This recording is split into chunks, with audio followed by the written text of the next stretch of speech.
Now, lots to talk about with our next guest, Richard Walker, of course, the Iceland supermarket boss, including how he nearly lost his sight climbing Everest in memory of his late mum. But he's also got views on this reported rise in shoplifting pensioners. Yeah, so Richard also has another challenge on his hands because later this month he will be running the London Marathon in memory of his mum, who had Alzheimer's, and he joins us now from his home in Cheshire. A very good morning to you. Thank you for joining us. We will come on to talk about your challenges, but I just wanted to start off with the situation. We obviously had the food inflation figures out yesterday, didn't we, which showed that it slowed to its lowest level in 2 years, which is positive news for everybody when they're going shopping in the supermarkets. But I know we've talked to you before about the cost of living crisis, the impact on people and how hard it's been. So are you seeing this and the signs of improvement when it comes to how much people are having to pay for their shopping?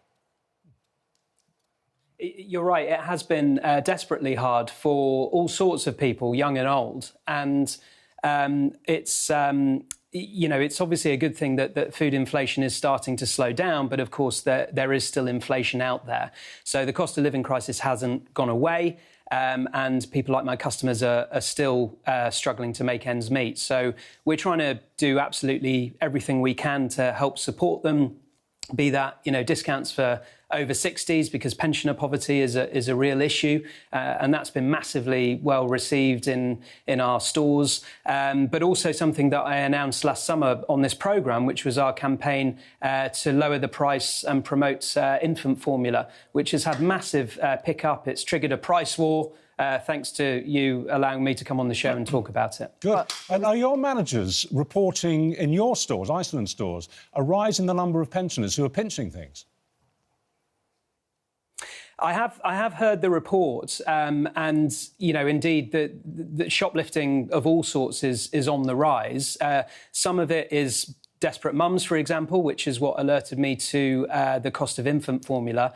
And yes, pensioners as well. That's why we started our over 60s discount. I was also hearing stories of, pensioner poverty, people riding the bus to keep warm.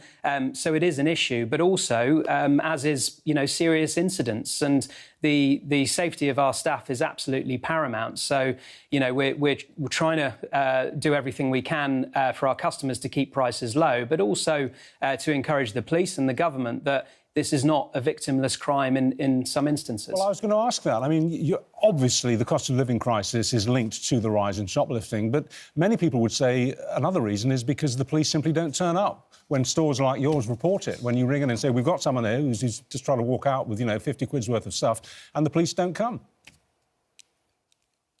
They don't. And I had a monumentally patronising letter from a minister the other day who asked if what we're doing to try and combat shoplifting, as if we don't want to eradicate it because it puts our staff at risk and costs us money. She suggested maybe we could use AI technology and DNA sprays to combat shoplifting. It's absolutely ridiculous. This is the safety of my staff, and it is a growing serious issue. You're exactly right. The police very rarely, if ever, turn up. Partly because they've been so underfunded. And the big issue is cuts in police funding over the years. So the organised criminals, the proper gangs that are doing the serious shoplifting, not the pensioners or the struggling mums, they know this, they know their rights. And this is kind of a systematic issue that is a epidemic across the high street. Yes, so it is our debate this morning about whether the silver shoplifters should be given leniency. What's your view? Well, I'm never going to condone it, of course, and obviously you can't make value judgments on why people do, and I would just stress that this does put people at risk. It also costs money, and therefore it costs our staff wages as well. So there is a real kind of cost to the business in many different ways, and I think all forms of shoplifting is obviously not to be tolerated. All right, let's talk about you. You've been doing this extraordinary stuff in memory of your late mother, who, of course, died with dementia after suffering for many years of dementia. And you're an ambassador, as I am, actually, for the Alzheimer's Research UK. But you go where I would certainly fear to tread. You did Everest quite recently. And is it true that as you were coming down, you lost your sight? I did, yeah. I lost about 60, 70% of my sight. Because I was stuck in a high-altitude traffic jam, essentially coming down.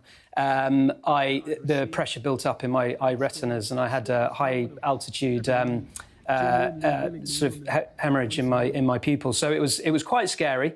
I descended from 8,000 metres to Camp 4 in the death zone with about 60% of my sight gone.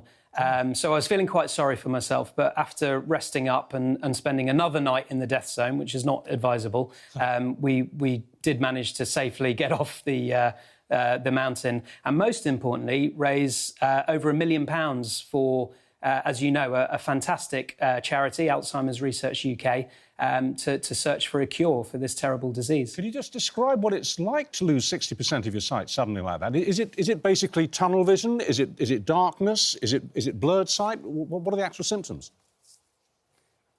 It was everything went foggy. I was actually stuck in this traffic jam, and this is a bit grisly for morning TV, but I was lying next to a dead body. So I was lying next to a dead body. So it was really quite a shocking experience for an hour up there.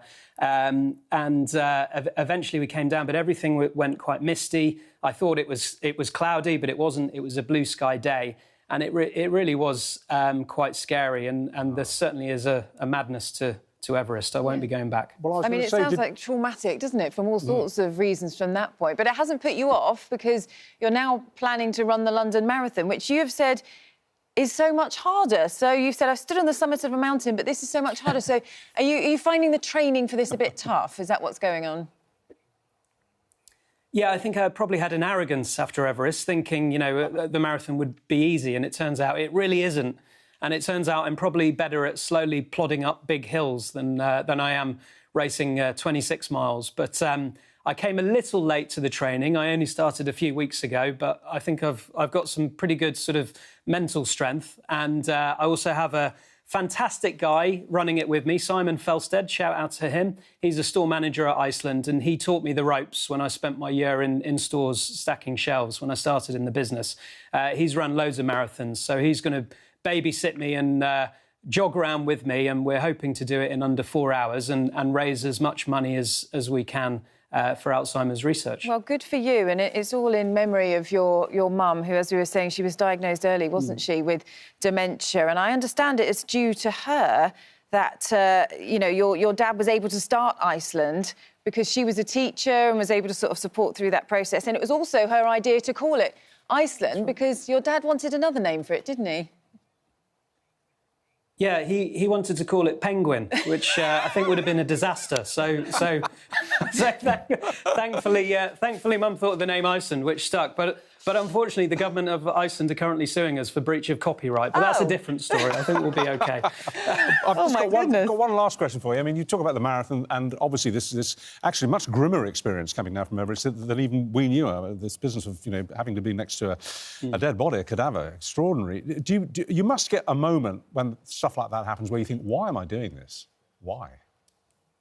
Oh, do you know, one of the key things I learnt on Everest was resilience. And, 99% of the time I thought, what on earth am I doing here? I sell frozen peas for a living. So I was homesick, I was terrified, I was scared. But I think the ability to keep going, to stick to whatever goal you set out and want to achieve is absolutely critical. And there were some very tough times up there, but obviously we came back, we raised £1 million and hoping to raise as much money again with the marathon. OK, well, jog safely. Best of luck. Best of luck with it. Thanks very much. Thanks for joining us.